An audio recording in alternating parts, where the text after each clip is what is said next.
রিশাদ হোসেন কি বাংলা ভার্সনের শহীদ আফ্রিদি? উচ্চতা, বোলিং কিংবা ব্যাটিংয়ের ধরন প্রায় একই রকম। আফ্রিদির মতোই লেগ স্পিনার হয়ে জাতীয় দলে এসে রিশাদ আলো কাটছেন উইলোর ঝলক দেখিয়ে।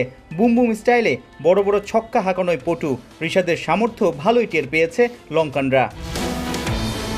সিলেটে তৃতীয় টি-20তে ৮ নম্বরে নেমে ছক্কার বৃষ্টি, 250 স্ট্রাইক রেট। চট্টলায় তৃতীয় ওডিআইতে হাসারাঙ্গার উপর দিয়ে চলেছে সুনামি, স্ট্রাইক রেট ২৫০-র উপরে।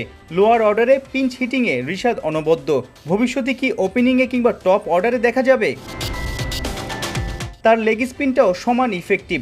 চলতি ঢাকা প্রিমিয়ার লিগে খাবি খাচ্ছেন নামি দামি ব্যাটাররা। তবে কি টি-20 বিশ্বকাপে হাতুড়ুর ট্রাম্প কার্ড এই লেগই? কি ভাবছেন ডিপিএল এর রিশাদের দল শাইনপুকুরের কোচ তালহা জুবায়ের? টিমে রিশাদ খেলছে আবনি থেকে চলে আসার পর প্রথম ২-৩ ম্যাচ খেলতে পারেনি। তারপরে যে ২-৩ ম্যাচ কম খেলার পরেও অন্যদের সাথে টেক্কা দিচ্ছে হাইয়েস্ট উইকেট টেকার হওয়ার পেছনে। একজন লেগ স্পিনার প্রতি ম্যাচে উইকেট পেয়েছে, কমপক্ষে একটা উইকেট, ২৩ উইকেট যদি ভুল না করে থাকি। কি দেখছেন তার মাঝে? সেটাই বললাম, আমি রিশাদকে এই কারণেই বললাম যে এক্স ফ্যাক্টর হতে পারে। কারণ রিশাদ যেভাবে ও নিজেকে মেলে ধরেছে, যেভাবে ও খেলছে, ওর মানে এক কথায় চমৎকার। না, ম্যাচে ও প্রতি ম্যাচেই অলমোস্ট ২টা ৩টা ৪টা এরকম করে উইকেট পাচ্ছে এবং চেঞ্জেস ম্যাসিভ। ওর জায়গা চমৎকার হয়েছে, ও লুজ বল খুবই কম করছে, জায়গাটা টার্ন পাচ্ছে উইকেটে। সো রিশাদ যদি ওর রং ওয়ানটা নিয়ে একটু কাজ করে, আমার মনে হয় ও মানে আনপ্লেয়েবল হয়ে যাবে। হিজ ব্যাটিং, হ্যাঁ, ডিপিএলে হয়তো বা ব্যাটিংটা ওইভাবে ও এখনও করতে পারেনি, কারণ উইকেটটা অনেক কিছু ভ্যারি করে। উইকেটে ও যেই ধরনের ব্যাটসম্যান সেরকম উইকেট আসলে না, কারণ বল ফেসে আসছে, বল লো হচ্ছে। সো ওর জন্য ইন্টারন্যাশনাল ম্যাচে তো আর এরকম থাকে না। ইন্টারন্যাশনাল ম্যাচে অনেক ফ্ল্যাট উইকেট থাকে, ইভেন বাউন্স পেস থাকে।